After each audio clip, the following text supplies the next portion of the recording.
she is. Doing well. Both the bikes. This might be my last day, possibly, with Gehard. Just thought I'd film a quick vlog before I set off. My shaver pressed the button at some point during the off-roading, so it's drained all the batteries, so I can't shave my head, so I'm looking really scruffy. My beard's grown back, that needs a trim. I'm looking pretty scruffy, but I just thought I'd film a quick little vlog. I didn't do much talking. I tend to get distracted when I've got company, so didn't really talk much in the last couple of days. It's currently 7 degrees and I'm in shorts and t-shirts because I'm expecting 30, but this is Karakul, and I showed it in my last video. This is on the morning. This is the guest house I'm staying in. It's called Sherzin 2 because there's a Sherzin at Rabat where I stayed last night.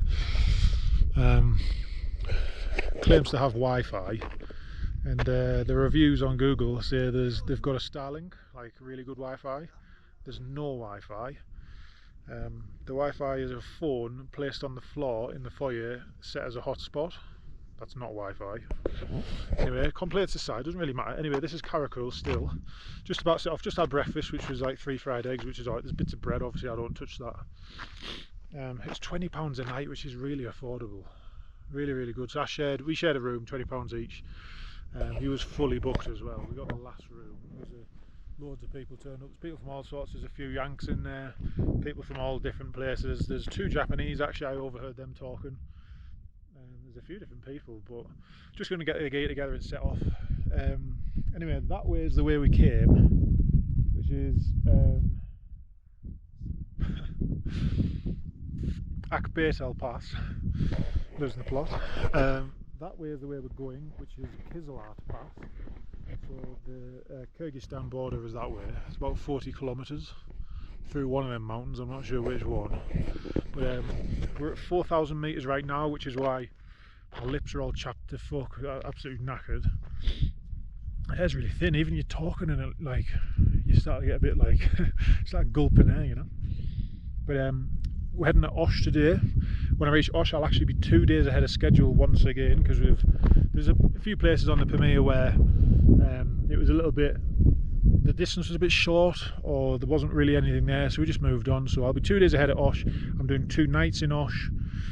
Just going to chill out for a bit, do some laundry, do some other bits and pieces. I've picked a hotel. I've spent a little bit more money than I'd like on the hotel, but I do want somewhere nice. I've stayed in guest houses for the last week. They have been a bit spotty, to be honest. There's been a couple of good ones, there's been a couple of rough ones. This one, I'm not going to lie, was a bit rough. There's like a 2-inch gap underneath the door. There's no heating as well. It's been freezing overnight. They give you plenty of duvets and stuff, but yeah, there's all the other guests in that rabbit nonce, so you just got to listen to them while they're trying to sleep. So, but it's cheap. So anyway, yeah, going to Osh, going to chill out, have a full 3 day wandering about, relax, have a couple of drinks, I think, as well. Why not? But Osh is at 800 metres of elevation, and I'm at 4,000 right now. Kyzyl-Art Pass down that way, which is where we're going, is 4,280 around about. So we're actually going to drop down 3,500 metres of elevation. So this is the reason why a lot of people who are doing the Pamir Highway, especially the route that we've done with the Wakhan Valley, have so much problems with altitude sickness. So if you go clockwise, we've gone anti-clockwise. If you go anti-clockwise, the climb is very gradual until you get to where we are now, and then you drop 3,500 metres. If you go clockwise, you're coming up 3,500 metres, you're going to have headaches, you're going to have sickness. It's really going to get to you. So I can't wait to get to Osh and drink the air like booze. It's like going to be like thick like soup, you know. But yeah, Sherzin has been, it's cheap and it's okay, but there's just no Wi-Fi. They advertise Wi-Fi, there's just no, it's not, there's no Wi-Fi. So it's been really tough planning tomorrow where I'm going, the route, times and all that, with a very spotty data signal as well. Anyway, that's enough chit chat. I need to get my stuff together and set off. Fully charged GoPro, we'll see what the pass is like, see what footage I can get. But it's currently 7 degrees, it's going to be about 10 degrees in 2 hours. Obviously once we get back down to Osh, it should be mid to late 20s, if not 30 degrees. So I'm not going to put any thermals on, should be really nice, looking forward to it. So here we go.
Tajikistan. I got here pretty late, to be honest. Got through the border at Karakul Lake. Took 3.5 hours. Pretty rough. I did find that once you get through the Tajik side, you go into this valley where the rocks are like jade coloured and red. So you start filming straight away, and of course it's a military restricted zone. So you come to another checkpoint with a bunch of soldiers and they ask for money and they delete the videos off your cameras. So just one for those people that are going to travel the same path. Yeah, don't do that.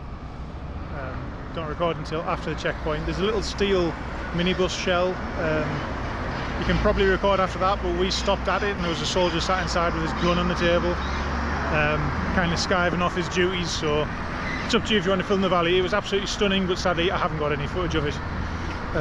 Anyway, I arrived really late. It's a +6 time zone, so I lost an hour of the day. I was on the bike maybe 8.5 hours total, maybe 9, something like that. So looking around for an ATM, can't find one. Can't get any money exchanged because it's too late. Nowhere accepts card. So a little bit frustrating, but the city is quite interesting. So rather than look at my face, I'll show you.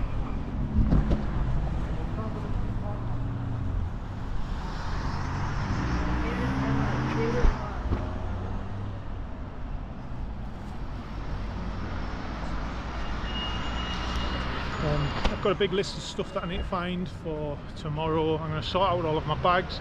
Part of the stitching has started to fail on my panniers in another place, so the days are numbered for those. So I need to go through all of the items that I've got and figure out what I'm keeping, what's going to stay with me and what I can jettison off to save weight and space.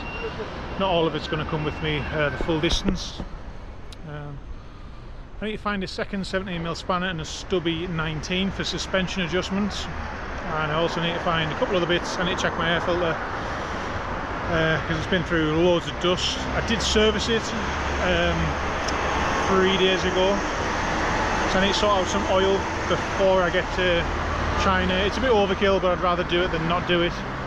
So a bit of a plan for tomorrow. I've got a double upload to do and it's already about 10:30 at night, so I'm way behind. It's been quite a long day. It has, it's been a long day. But that's the last border that I need to go through before China, which is pretty nice.